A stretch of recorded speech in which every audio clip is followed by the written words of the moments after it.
Hand over the bags. My mom says you owe us. The kid is 16, blocking my trunk, arms crossed like this is already settled. I set the groceries down, slowly, on my own driveway. Son, you want to think very carefully about what you just said. Or what? You gonna call the cops? I look at him for exactly 3 seconds. No, I won't. His mother hits my porch 4 minutes later, phone already out, voice already raised. I am calling the police and you will regret this. Do you understand me? Do you have any idea who I am in this neighborhood? Tam. I pick my groceries back up. Ma'am, I say. Ma'am, make the call. She did, confident, satisfied, not once stopping to ask who I was, only who she was. That was the last mistake Bettina Whitmore ever made in Meadowlark Estates. What would you do? And where are you watching from tonight?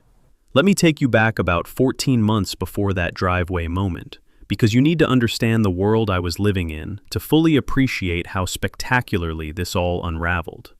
I'm Chief Darnell Okafor, though at the time nobody in Meadowlark Estates knew that.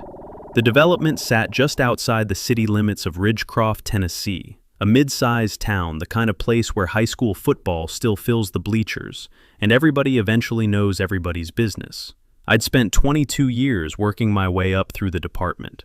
Patrol, detective, lieutenant, and finally chief, appointed 8 months before I moved into the neighborhood. The new role came with a modest bump in pay and a genuine desire to decompress somewhere quiet. My therapist had actually suggested it. Get out of the apartment above the precinct parking garage, Darnell. Go somewhere with a yard. So I bought 14 Briarwood Court, 3 bedrooms, a deck that needed refinishing, a dogwood tree that had been badly over-trimmed by the previous owner, and a homeowners association that I, stupidly, assumed would be a minor administrative footnote in my life. I kept my career to myself, intentionally. After 2 decades in law enforcement, you develop a strong preference for not broadcasting what you do for a living.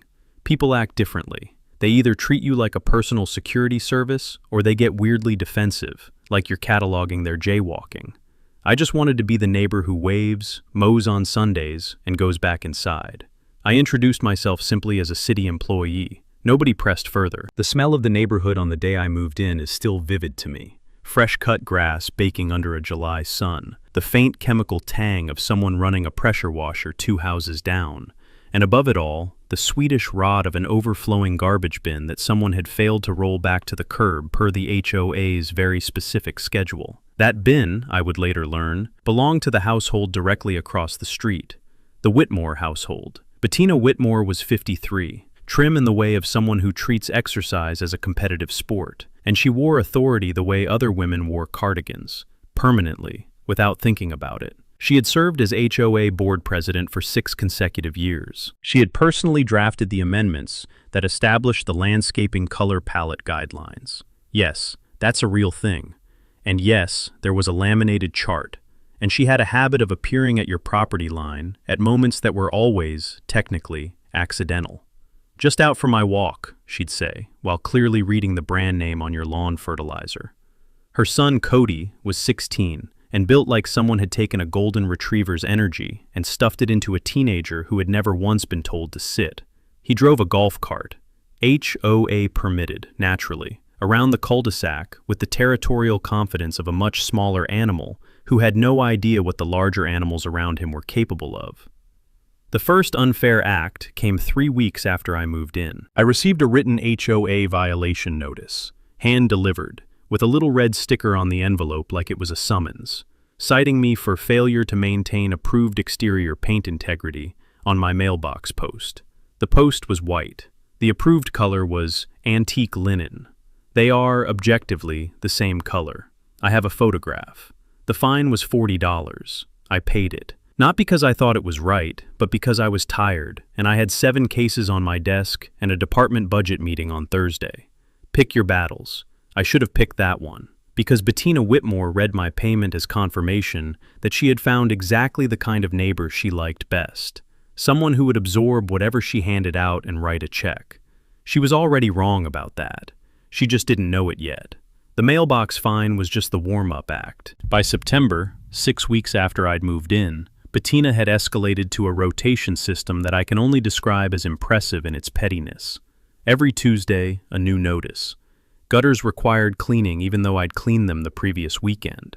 My recycling bins were placed 3 inches too close to the property line on collection day, a measurement she had apparently made, because the notice specified approximately 3 inches, in a font that suggested someone had typed it with genuine fury. Then came the notice about my decorative stone border around the dogwood tree, which she claimed violated HOA Bylaw 7, Section C, Paragraph 2, regarding unauthorized hardscape modifications. The decorative stones came with the house.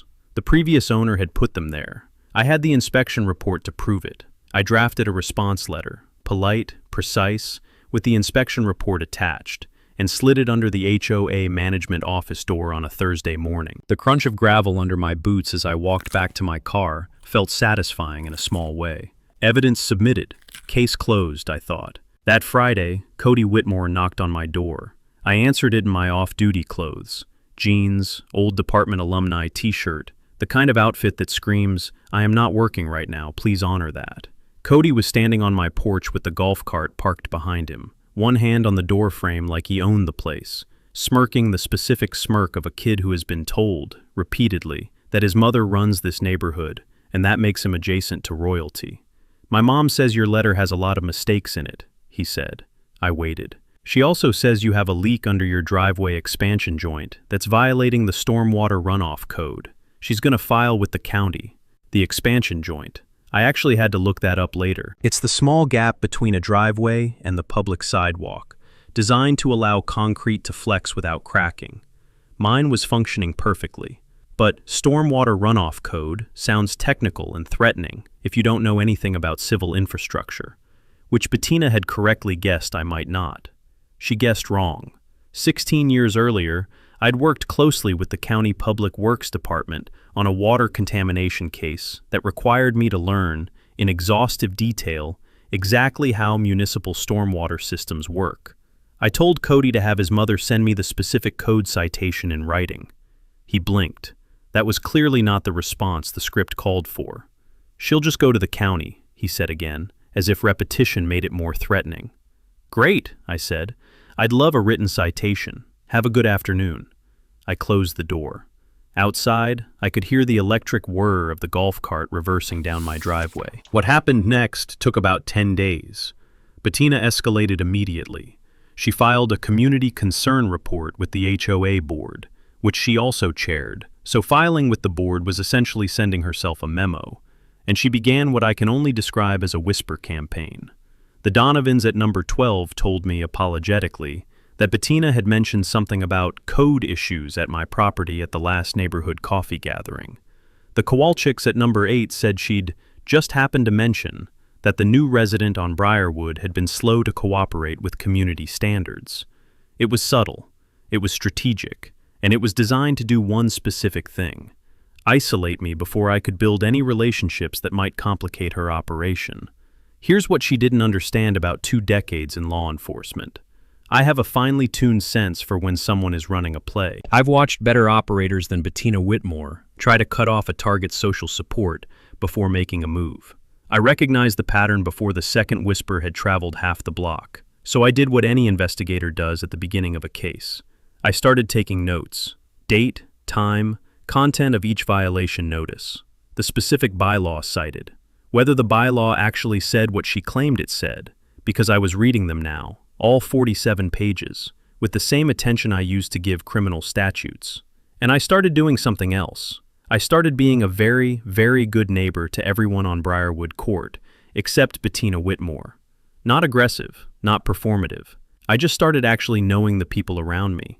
By mid-October, I knew that the Donovans' oldest daughter had just gotten into the pre-med program at UT Knoxville. I knew that the Kowalczyks had a pipe issue under their front walk that they'd been afraid to address because Bettina had told them any exterior work required HOA pre-approval and a 6-week review period. I knew that 3 other residents had received notices they privately believed were retaliatory, but hadn't pushed back on because they were afraid of a woman with a laminated color chart and a son on a golf cart. That bothered me more than anything she'd done to me directly. November arrived cold and early that year. The dogwood tree dropped its leaves fast, the way trees do when a frost catches them off guard, and the crackle of dried leaves underfoot was constant on my morning walks. I was doing a lot of morning walking by then, partly because my doctor kept telling me to, partly because it gave me a reason to drift naturally past every house on Briarwood and see what was happening without it looking deliberate. What was happening by mid-November was this.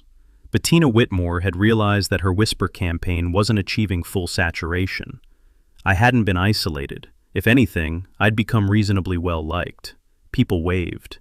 Marcus Donovan had come over one Saturday, and we'd spent 3 hours refinishing my deck together while his wife brought out coffee so strong it could have powered a patrol car. I was in the neighborhood now, genuinely, and Bettina could feel it, so she shifted tactics. The HOA held a board meeting every second Thursday of the month in the community room of the development's small clubhouse, a building that smelled perpetually of dry erase markers and the ghost of someone's reheated casserole. I attended for the first time in November.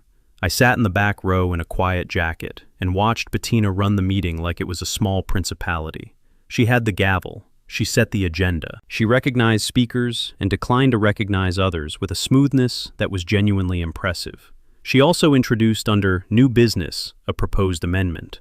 Any resident flagged for 3 or more violations within a calendar year would be subject to a mandatory HOA audit of their property, an in-person inspection by the board's designated representative, which was, naturally, Bettina. I had received 3 violation notices. The timing was not coincidental. After the meeting, when most residents had filtered out to the parking lot, I stopped at the folding table where the HOA management company's local representative, a tired-looking man named Philip Greer, who commuted from 3 towns over, was packing up a rolling briefcase.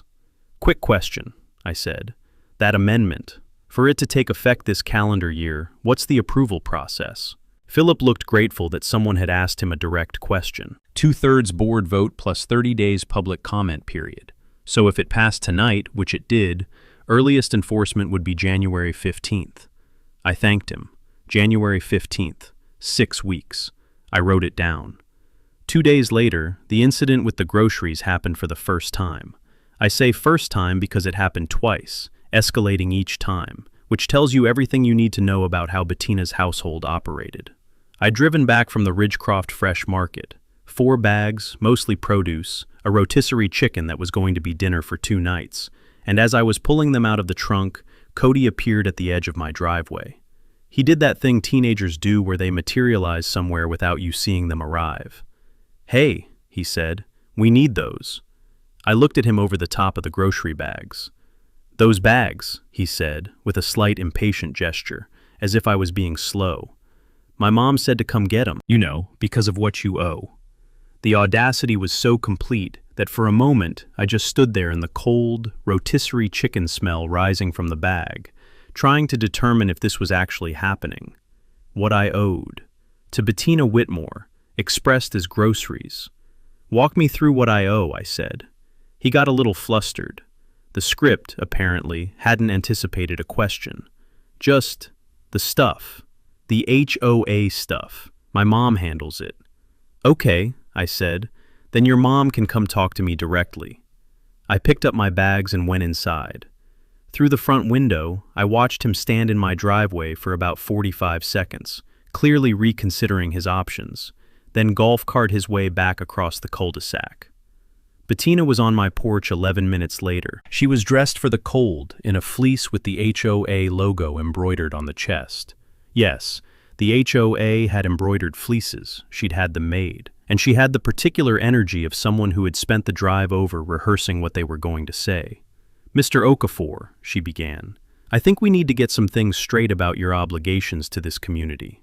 I invited her in. I made coffee. And I listened to 22 minutes of Bettina Whitmore's theory of what I owed her, which boiled down to, she was the authority here.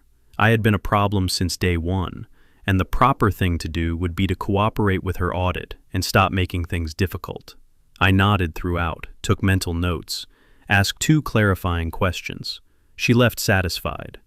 I called my attorney the next morning. December brought the neighborhood Christmas lighting competition, HOA sanctioned, with a judging rubric that Bettina had personally authored, and which somehow always resulted in the Whitmore house winning the Community Spirit Award. The streets of Meadowlark Estates twinkled after dark, and the smell of wood smoke drifted between houses on cold evenings.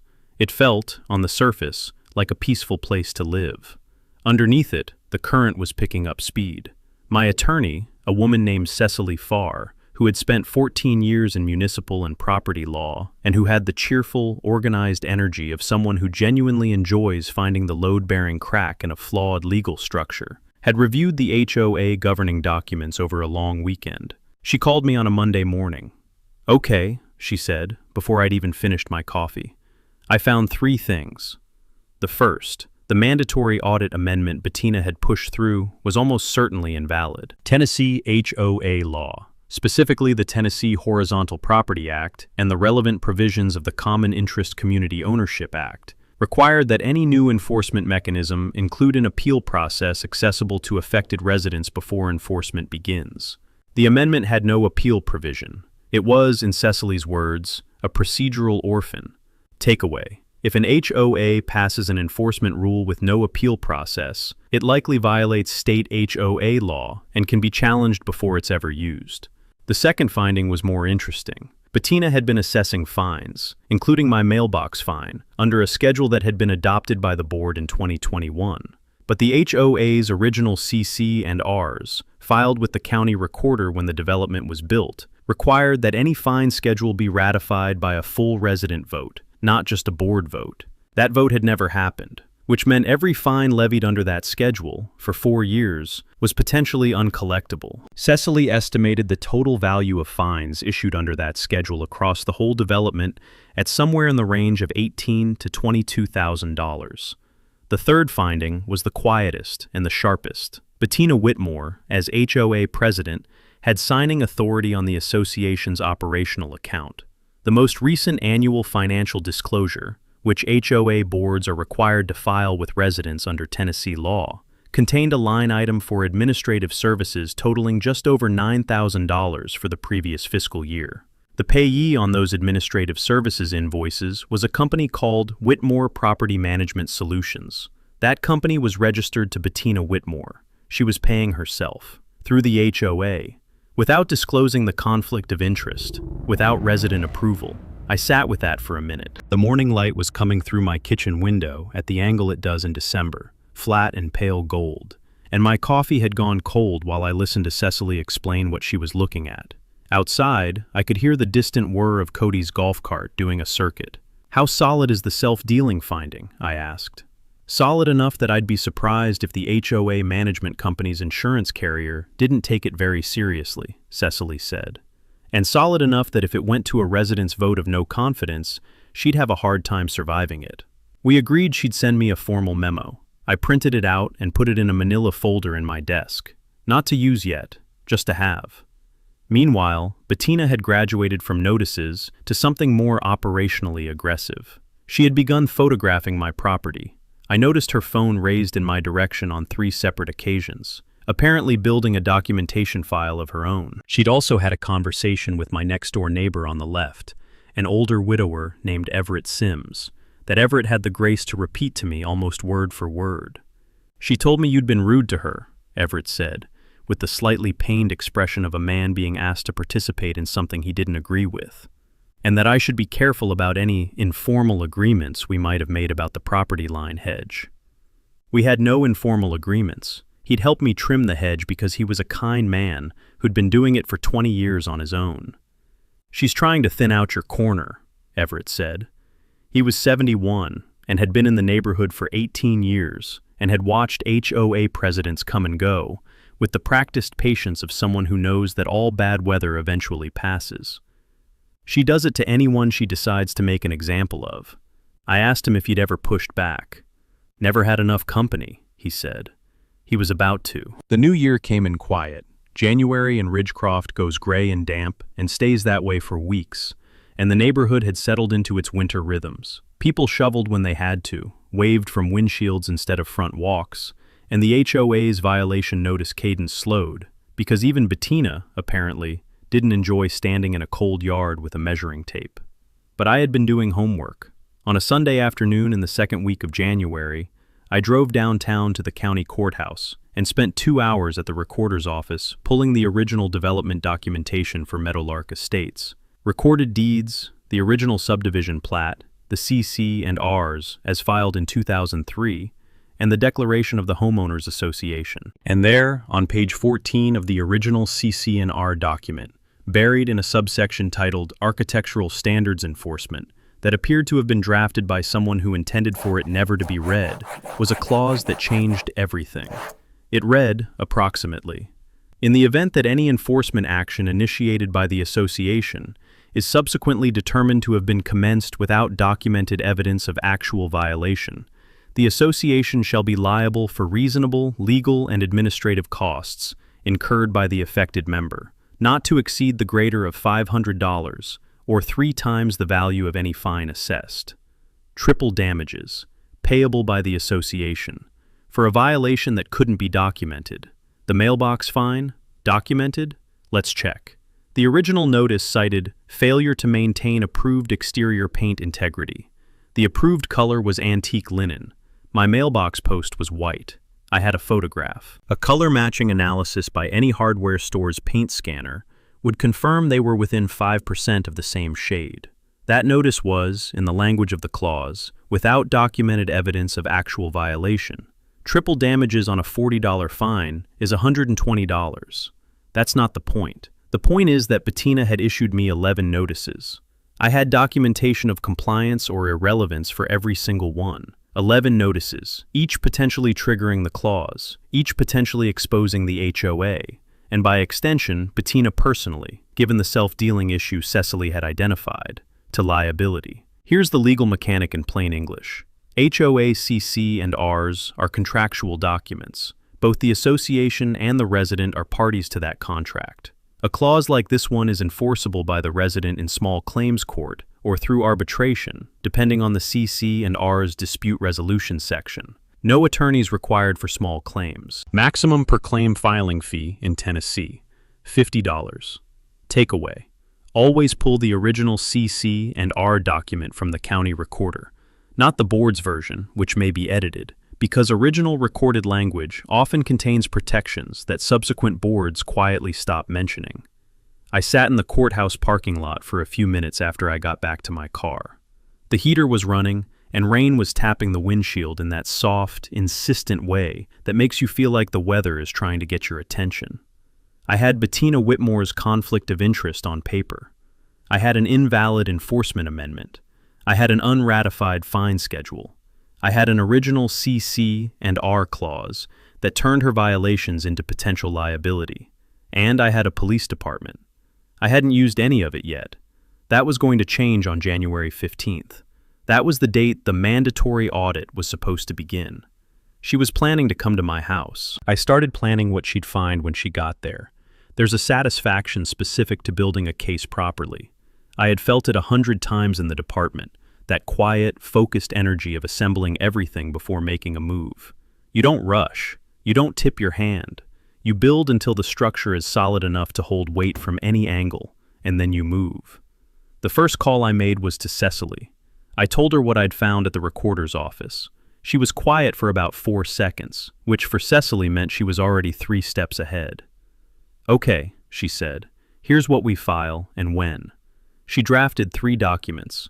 The first was a formal written notice to the HOA management company, Philip Greer's outfit, citing the invalid audit amendment and the unratified fine schedule, with the specific statutory references attached. Under Tennessee law, a management company that continues to enforce rules it has been formally notified are potentially invalid takes on its own exposure. This was the warning shot. Philip didn't want exposure. Philip wanted to go back to his commute and his rolling briefcase. We sent it certified mail on January 8th. The second document was a demand letter to the HOA board, citing the self-dealing issue and requesting a full accounting of the Whitmore Property Management Solutions payments. This one didn't go to Bettina. It went to the 2 other board members, who, as Cecily explained, now had personal fiduciary liability if they continued to ignore a documented conflict of interest after being formally notified. Fiduciary liability means they could be sued, not just the HOA. We sent it to them at their home addresses, also certified, also on January 8th. Bettina received her copies of both letters on January 9th. I know this because Everett Sims called me that afternoon and said he'd seen her standing at her mailbox for an unusually long time. The third prong was the one I built quietly, over 2 weeks, with a patience that my therapist would have approved of. I had conversations, unhurried, over coffee or on morning walks, with every resident on Briarwood Court and the adjacent Clovermill Lane who had mentioned, at any point, feeling pressured by the HOA. That was 11 households. From those conversations, I compiled a voluntary record. 9 residents who were willing to sign a written account of violations they believed were pretextual, 2 who preferred to remain anonymous, but provided documentation. Combined with my own 11 notices, I had a pattern of conduct that, assembled and organized, told a clear story. Here's the practical mechanic of what I was doing, because it's something any organized person can replicate.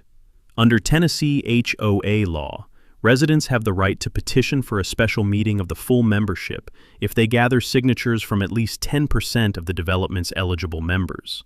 Meadowlark Estates had 174 units. 10% was 18 signatures.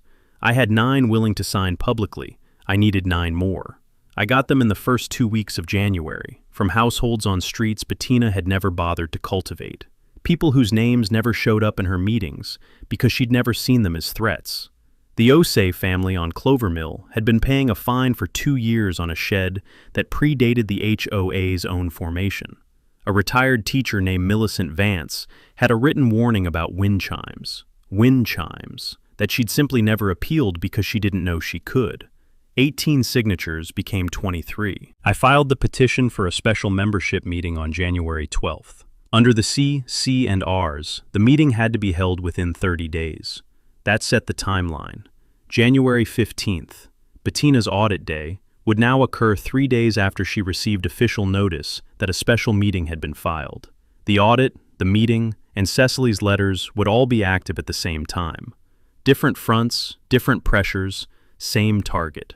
The final piece was the most direct. 2 days before January 15th, I called my department's non-emergency line and left a message for the duty sergeant, my duty sergeant, explaining that I had reason to expect an unauthorized entry attempt at my property on that date, and that if anyone called requesting law enforcement response to my address on the 15th, he should personally ensure that I was notified before any unit was dispatched.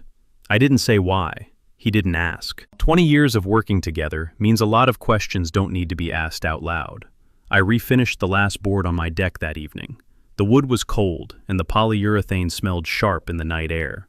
And somewhere across the cul-de-sac, the Whitmore house lights were on in every room. Let them stay on. I was ready.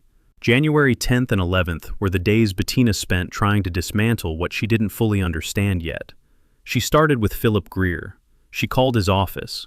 I found this out later through Philip himself, who was by this point somewhat relieved to have a reason to talk to the least confrontational party in the situation, and demanded he disregard Cecily's letter on the grounds that Bettina, as board president, had authority over all HOA management decisions. Phil told her that once a formal written notice, citing statutory liability, had been received, he was required by his company's E&O insurance policy to document his response and could not simply disregard it.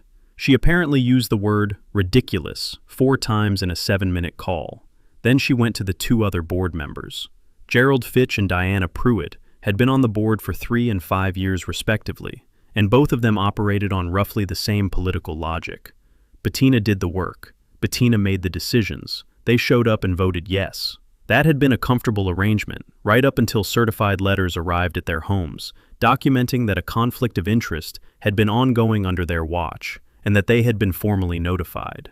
Gerald called Cecily's office and asked, politely, nervously, whether there was any way to resolve this quietly. Diana Pruitt did not call anyone. She reportedly began attending her sister's church in a neighboring county that week, which suggested she'd concluded that strategic absence was her best option. Bettina then made what I consider the defining error of the whole episode. She called someone she shouldn't have, a man named Terrence Boyle, who ran a private property inspection service in the county and who had done work for the HOA management company before. She hired him, apparently, to perform an independent inspection of my property and produce a report documenting violations before the 15th, documentation she could use to justify the audit before a potential legal challenge. Terrence Boyle showed up on my street on January 13th. He walked my property line slowly, phone raised, making notes. He was professional about it, stayed on the public easement, never stepped on my grass, documented the expansion joint, the gutters, the landscaping stones. He spent about 20 minutes. What he couldn't have known, and what Bettina certainly didn't know, was that 2 months earlier, in November, I had applied for and received a certificate of compliance from the county's Building and Zoning Department, covering my entire property. The certificate, which any property owner can request, documents that the property meets all applicable codes as of the inspection date. It cost $60 and took about 45 minutes of a county inspector's time. Takeaway: if you're in an ongoing dispute with an HOA or municipality over alleged code violations, request a formal certificate of compliance from the relevant county authority. It creates an official record that supersedes a private board's assertion of violation, and it's often surprisingly inexpensive. Whatever Terrence Boyle reported back to Bettina, she apparently found insufficient because she escalated again. On the morning of January 14th, the day before the scheduled audit, I received a hand-delivered letter from Bettina, not typed, handwritten, which told me something about her emotional state. It accused me of orchestrating a campaign of harassment against the association, demanded I withdraw the petition for the special meeting, and stated that if I did not comply by 5 p.m. that day, she would be forced to contact law enforcement regarding threatening and obstructive behavior. I photographed the letter. I sent the photograph to Cecily. I went for a walk. The threatening and obstructive behavior, for the record, was requesting a special meeting of HOA members, retaining an attorney, and filing documents at the county courthouse, all of which are legal rights of a property owner in the state of Tennessee. Here's what I knew that Bettina did not. In 22 years of law enforcement, I have processed a lot of calls that were made by people in her exact situation. People who believe they are powerful, right up until the moment the structure they thought they controlled turns out to be facing the other direction. They always call the police at this stage. It's the last lever they think they have. The call was coming. I'd told my sergeant, and I had one more thing to prepare before she made it. I called a reporter. Her name was Joellen Pask, and she covered municipal affairs for the Ridgecroft Courier. We'd had a professional relationship going back 7 years, and when I told her I had something she'd want to see on the morning of January 15th, she said she'd be there. I gave her my address. I gave her a parking spot. Everything was in place. January 14th, 5 p.m., came and went. I did not withdraw the petition. At 5:23, I received a text from a blocked number containing only the words, "Last chance." I forwarded it to Cecily, who added it to the file. That evening, 3 things happened that I only reconstructed afterward from various accounts. First, Bettina called an emergency session of the remaining willing board member. That was just Gerald Fitch, since Diana Pruitt was still at her sister's church, and the two of them passed a resolution reaffirming the audit's legitimacy. A 2-person board cannot constitute quorum for most HOA decisions under Tennessee law, but they apparently decided to try. Second, Cody was dispatched to canvass the street, knocking on doors and telling neighbors that I had been issuing false legal threats against the HOA, and that anyone who'd sign my petition should be aware of the risks. He made it to 4 houses before Marcus Donovan, who is 6'3" and spent 12 years as a union steward, and has exactly 0 tolerance for a 16-year-old talking to his family about legal risks, asked him to leave his porch. Third, and this is the part that tells you everything about Bettina's state of mind by the end of that evening, she baked something. I know this because Everett Sims saw her kitchen light on past midnight, and the next morning there was a plate of cookies outside the door of Gerald Fitch. Gerald told me this himself, with the slightly bewildered expression of a man who realizes he has been courted with baked goods at 1 a.m. and is unsure what that says about his life choices. I slept well that night. I have learned, over the course of a career that has included some genuinely dangerous moments, that there is a specific kind of calm that settles in when you have done everything you can do in preparation, and the only thing left is to wait for the morning. The house was warm, the deck I'd refinished smelled faintly of polyurethane, and the dogwood tree out front was bare and skeletal and beautiful in the way that dormant things are, full of something that wasn't showing yet. January 15th, 7 a.m. The special meeting petition had been filed. The certified letters were received. My certificate of compliance was in a folder on my kitchen table, along with the original CC and R clause, Cecily's memo, and the accounting demand. Joellen Pask's car was parked 2 houses down at 7:15. Cecily herself had driven up from the city and was sitting in my living room with a cup of coffee, wearing the expression of someone at a chess match who has already seen the end of the game. At 8:43, I heard the golf cart, Cody first, riding ahead like an outrider, then Bettina on foot behind him carrying a clipboard and, I will never forget this, a measuring tape on her belt. She was wearing the HOA fleece. She had dressed for this. She walked up my driveway with the purposeful energy of someone who has rehearsed. She rang my doorbell. I opened the door. "Mr. Okafor," she said, with the tone of someone delivering a verdict.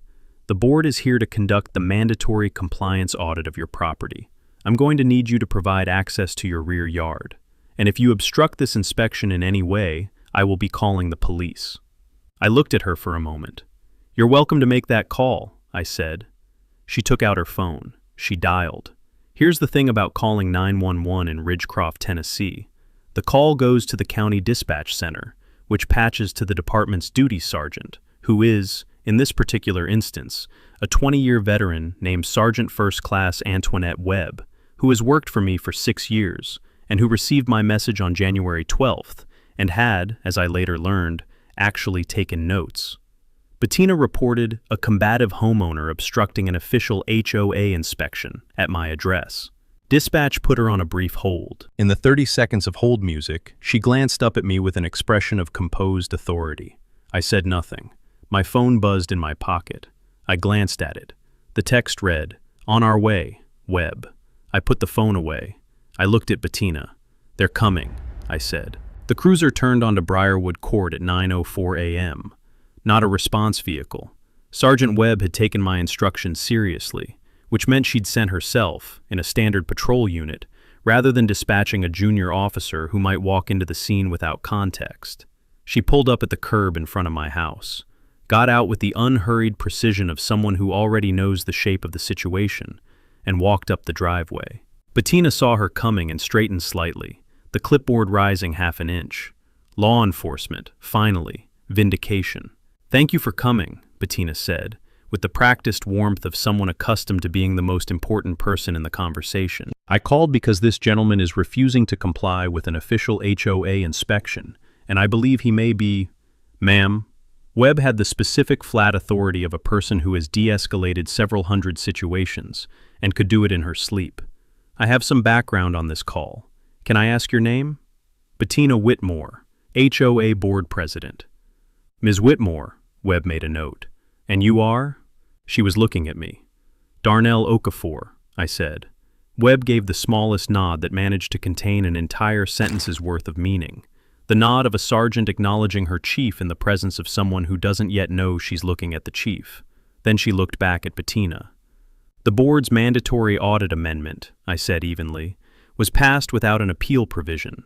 Cecily," I gestured to the doorway, where Cecily Farr appeared exactly on cue, holding a folder, wearing the expression of someone arriving at the precise moment they planned to arrive, "has a formal notice of invalidity that's been on file with the management company since January 8th. There is no enforceable audit." Bettina's clipboard arm dropped an inch. "That's not for you to decide. There's also," Cecily said, opening the folder, "the question of the fine schedule, which was never put to a resident vote, and the matter of approximately $9,000 in HOA administrative payments to a company registered in your name, without board disclosure or resident approval." The street was quiet enough in that moment that I could hear the fabric of Bettina's fleece shift as she breathed. From 2 houses down, Joellen Pask was walking toward us with a notepad. "I'm the police chief of Ridgecroft," I said. It was the first time I had said those words in this neighborhood in the 8 months I'd lived there. "I moved to Meadowlark Estates last July. I have not, in that time, done anything to obstruct this HOA or any of its legitimate functions. What I have done is document 14 months of pretextual violation notices, research the governing documents, file a legal petition, and retain counsel. Every one of those things is the lawful exercise of my rights as a property owner in this state. Bettina looked at Webb. Webb looked back at Bettina with the patient, neutral expression of someone who has understood the situation completely and has no intention of performing otherwise.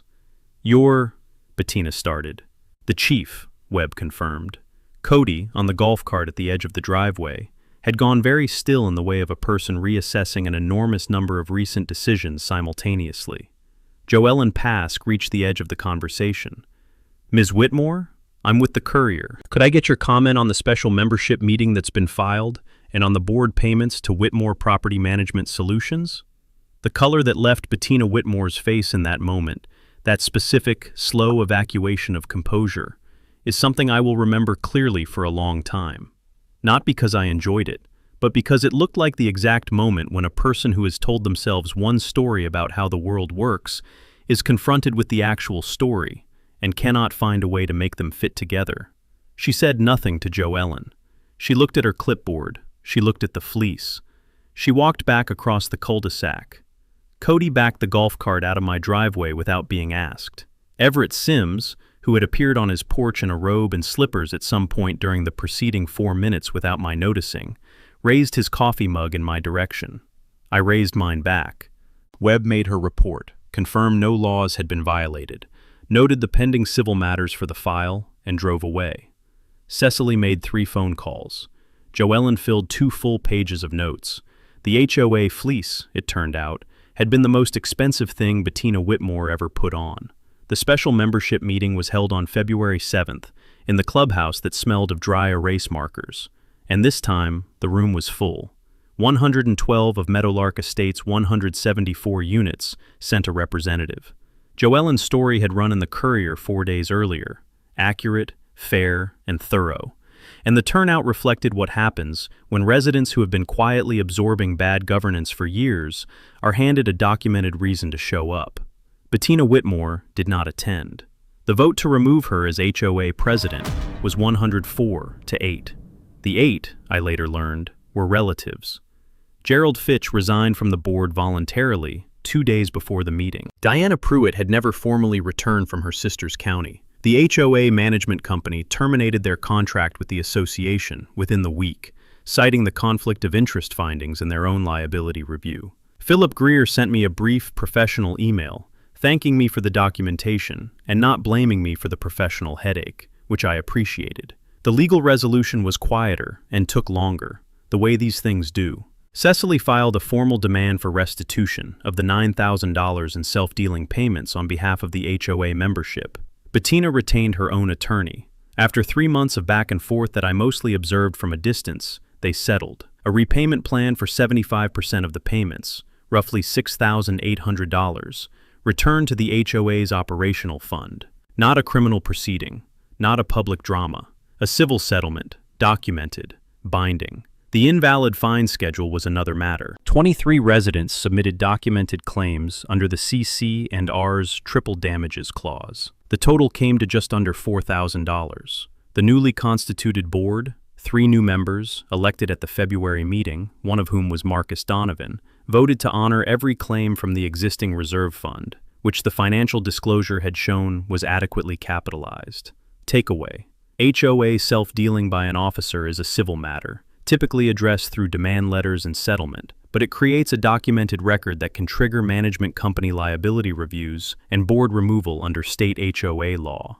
The dogwood tree out front came back in April. It does that. The over-trimming hadn't actually harmed it, just made it look worse than it was.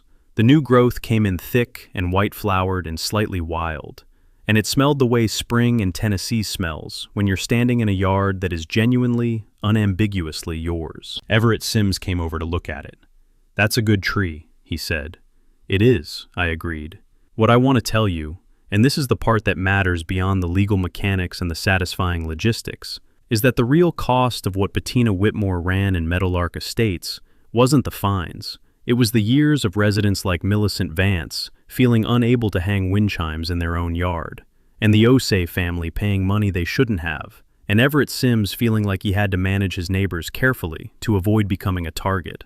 That kind of low-grade intimidation, multiplied across a whole community, costs something that doesn't show up in a fine schedule. The new board used $3,000 of the recovered funds to establish a small resident assistance grant, available to any homeowner facing a genuine hardship with HOA-covered maintenance costs. The first recipient was Millicent Vance, who used it to repaint her front porch. She also put the wind chimes back up. As for Cody, I saw him at the fresh market about a month after everything settled. He was by himself, no golf cart, loading bags into the back of a car. He saw me. He looked like he was calculating whether to say something. He settled on, "Hey." "Hey," I said, and that was that. He's 16. He was following his mother's script. I harbor no particular grudge against a script follower, provided the script is retired. The new board is fine. The neighborhood is quieter. My deck holds up.